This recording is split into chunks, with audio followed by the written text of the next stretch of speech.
దేవుని పరిశుద్ధమైన నామమునకు స్తోత్రం కలుగును గాక. ప్రభువైన యేసుక్రీస్తు నామములో మీ అందరికీ శుభములు కలుగును గాక. ఇది దేవుని యొక్క వాగ్దానం. పరిశుద్ధ గ్రంథంలో నుండి యెషయా ప్రవచన గ్రంథం 61వ అధ్యాయము 7వ వచనం. మీ అవమానములకు ప్రతిగా రెట్టింపు ఘనత నుందెదరు, నిందకు ప్రతిగా తాము పొందిన భాగమును అనుభవించి వారు సంతోషింతురు. వారు తమ దేశములో రెట్టింపు భాగమునకు కర్తలగుదురు, నిత్యానందము వారికి కలుగును. స్తోత్రం.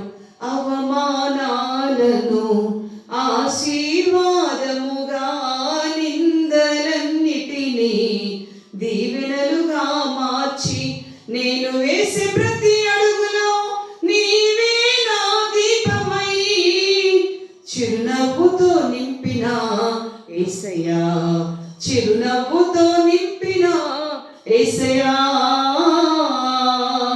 ఆరాధన ఆరాధన ఆరాధన నీకే, ఆరాధన ఆరాధన ఆరాధన నీకే. దేవుని వాగ్దానంలో ఒక మాటను మనం చదువుతున్నాం. దేవుడు మార్చివేసే దేవుడు.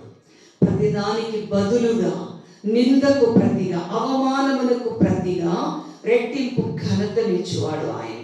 నిందకు ప్రతిగా తాను పొందిన భాగం అనుభవించుటకు సంతోషింపజేసి రెట్టింపు భాగమునకు కర్తలవుతారు. ఏమని ఒక తేడా మనం గమనించాలి.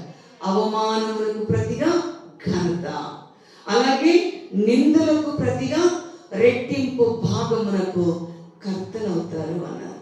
సంతోషిస్తారు. న్యాయం చేయటం నాకు ఇష్టం. ఎలిజబెత్ అని ఒక పాస్టమ్మ గారు ఉన్నారు కదా, జకరియా గారి భార్య గారు. ఆమె జీవితంలో ఆమె అంటున్న మాట ఏమిటంటే, ఒక్కసారి చూడండి లూకా సువార్తలో, దేవుడు నా అవమానమును కొట్టి వేశాడు. దేవునికి స్తోత్రం కలుగును గాక.